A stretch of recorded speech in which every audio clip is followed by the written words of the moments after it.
ቀርጬ ነው። እስከ መጨረሻ አዳምጡት። ማስታወቂያው ደግሞ የሚውልኝ ቪዲዮቼ አሁን ባለቤት አይታችሁት ነበር አይደል? በእኔ ቪዲዮ ለምን እንደመጣ ስራ ትቶ ከኔ ሊደባደብ እስኪ ምን አባሽን በቤቱ ቪዲዮ ቅረጭበት፣ እስኪ ቪዲዮ ቅረጭበት ሊለኝ መጥቶ ነበረ። እስኪ ወንድ ከሆንክ ገብታ በእነሱ አጠገብ አውራ ብዬው ያው ገብቶ ቁጭ አለ። ግን ምንም አላወራም፣ ተነስቶ ሄደ ማለት ነው። ውጤቶቼ በራሱ ይሁን ሰውም ይምከረው፣ እኔ እንጃ ጉራ ገባኝ። ይሄ ልጅ እንደዚህ የምትመክሩትን ሰዎች ካላችሁ እውነት ለመናገር ይሄ ቪዲዮ ቆራጣችሁን ሼር አድርጉት ማለት ነው። ይሄን እሱን እንደ ከኔ ጋር ልትለዩት ከልጆች ጋር ለይታችሁ የሚሞክሩትን ሰዎች ካላችሁ ማለት ነው እውነት ለመናገር እናንተ በቆፈሮቹትን መቃብር ለሱ ለኔ በቆፈራችሁት ጉድጓድ እናንተ ነው የምትገቡበት። ምክንያቱም በሰራችሁት ነው የምትሰሩ፣ በሰራችሁት ነገር ነው የምትኖሩ ማለት ነው። ግን ይሄ ምንድን ነው የልጅ ነገር? እቺ ደግሞ አፏ ማን ነው? ምን ይመስላል? ይሄ ምንድን ነው? ምን ይመስላል?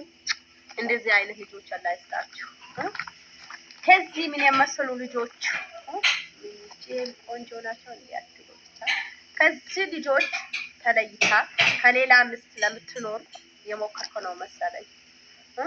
እንደዚህ የምትመክሩትን ሰዎች ካላችሁ ችግር የለውም፣ ይብላኝ እናንተ። እኔ ምንም አልሆንም እኮ ህይወት፣ የሰው ልጅ ህይወት ይቀጥላል። እሱ ከሱ ጋር ተፋትቼ እኔ ያለ ወንድ ልኖር አይደለም። ዝንጥ ያለ ወንድ ነው ማገባ፣ ዝንጥ ያለ ወንድ። ልጆችን ያሳደግኩት፣ ልጆችን ያኖርኩ፣ በጉልበቴ እኮ ነው ያደግኩት። አንቺ የምትገቢም ሴት ካለሽ ማለት ነው ለመጀመሪያ ሚስት የሆነው ለአንቺ ሊሆን አይደለም። ታይማ ታይ እኔ እውነት ለመናገር ብዙ ላወራ ፈልጌ ነበረ። ቪዲዮን በግማሽ ቶሎ ብዬ በ3 ደቂቃ አቋረጥኩት ማለት ነው። እነሱም ቪዲዮ ሰርታሉ። እነሱም ገብታችሁ ሼር፣ ሰብስክራይብ አድርጋችሁ አበረታቱት።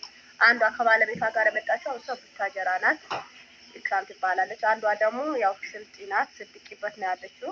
ያው ተቀጣጥሮ አይደለም፣ ሁለቱም በየመንገዳቸው ነው የመጡት። እኔ ቤት ያው ለየብቻ ቀጠሮ ነበራቸው፣ መጡ። ያው ቪዲዮ ሰራ ማለት ነው። እና በዚህ ሰሞን ፊቴ ታዩታላችሁ፣ እንደ በፊት አይደለም እኮ ጦቀረ። ምክንያቱም በቃ ባለቤቴ እንደዚህ አድርጎ ይዞኛል። ለምን እንደሆነ እኔ እንጃ። ሰው እኮ ምንድነው እውነት ለመናገር ብዙ ልጆች ደውላችሁ አንቺ ነሽ ያስጠገብሽው ያላችሁ ልጆች አላችሁ። እውነት ነው፣ እኔ ነው ያስጠገብኩት። ምክንያቱም በትሪ አቅርቤ ብላ ጠጣ ኑር ስለው እምቢ ካለ ምን ታረጉታላችሁ? ይሄ ቤት እኮ ቀለም ማለት ነው ባት ከልጦት ቤት መቅባት አቅቶኝ እኮ አይደለም። ቤቱ አንዴ ቤቱ 5 ሌትር ቤንዚን ይበቃዋል ይለኛል። ቤንዚኑ 5 ሌትር ይበቃዋል ይለኛል። አንዴ ያለ ነገር ተካፍለ ነው የምንወጣ ይለኛል። ለዚህ ይሄ ሰውዬ እንደዚህ ያለ ሰውዬ እንዴት እኔ ምን ብዬ ነው የቤት ቀለሜን እንዳስቀባ? ስለዚህ ወይ ልጆቼን ባይሪባቸው ዝንጥ ብሎ ወጥቶ ቢገባ አይሻለኝም እንዴ? በጭቃ ቤት የኖርኩ ምን እንደነው? እስኪ እናንተ ቆም ብላችሁ አስቡ። ወላሂ ለአዚም እኔ ያለሁበትን ኖሮ መቼም ኑሮ አልሄዳቸውም። እኔ ለከሱ በላይም እውነት ለመናገር መኖር ማቀተኝ ሰው አይደለሁም።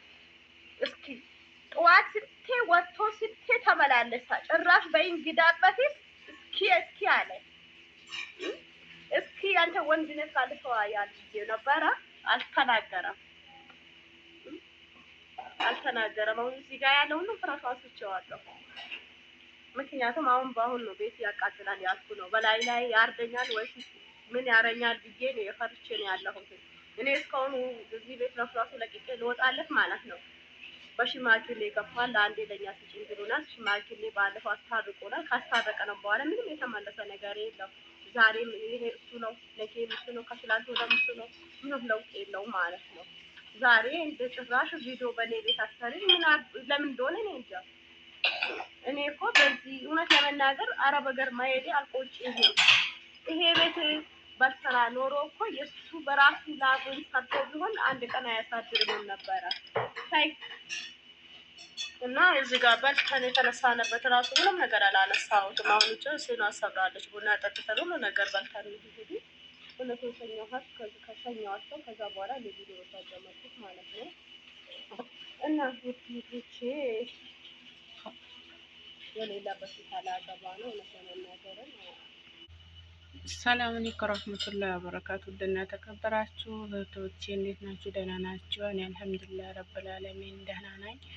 እና እንግዲህ ሮዛ እንዳያቸዋት ያለችውን ሰምታችኋል። እንግዲህ አላህ ይርዳት፣ ለባለቤቷም አላህ ቀልብ ይስጠው። ግን ከባለ ትዳር መሀል የምትገቡ አላህን ብትፈሩ፣ ነገ ለእኔ ምን ይጠብቀኛል፣ ልጆቼ ምን ይጠብቃቸዋል፣ ነገ አግብቼ ወልጄ የት ነው የምደርሰው ብሎ ማሰብ ያስፈልጋል። አንድ ሰው ልጅ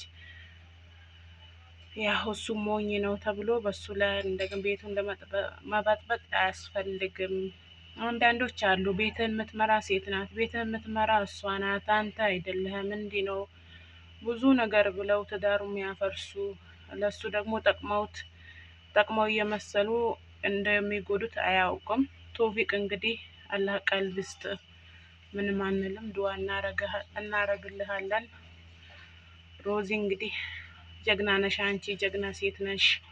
አብሽሪ፣ አላህ ራሱ ከአንቺ ይሁን። ይሄም ያልፋል ኢንሻአላህ፣ ሁሉም ነገር ያልፋል። ነገም ሌላ ቀን ነው፣ ይመለሳል። በዱዋሽ ሰግደሽ አላህን ደግሞ አላህን ለምኜ አንቺ መሰወሬ እንዳሰሚ ብቻ እሱን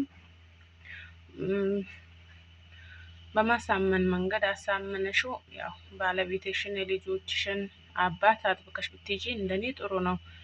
ያው ብዙ ሰው እኔ ማያለው ኮመንት ማያለው ብቻ የሰው መስማት የለብሽም። እንደማንም ሆነሽ እሱን አላህ እንደሚመልስልሽ አላህን ተማጸኝ ይልሻለሁ። እኔ ውድ እህት በርቺ፣ አላህ ይጠብቅሽ፣ አላህ ከአንቺ ጋር ይሁን። እንግዲህ እሱን አላህ ቀልብ ይስጠው እልሻለሁ።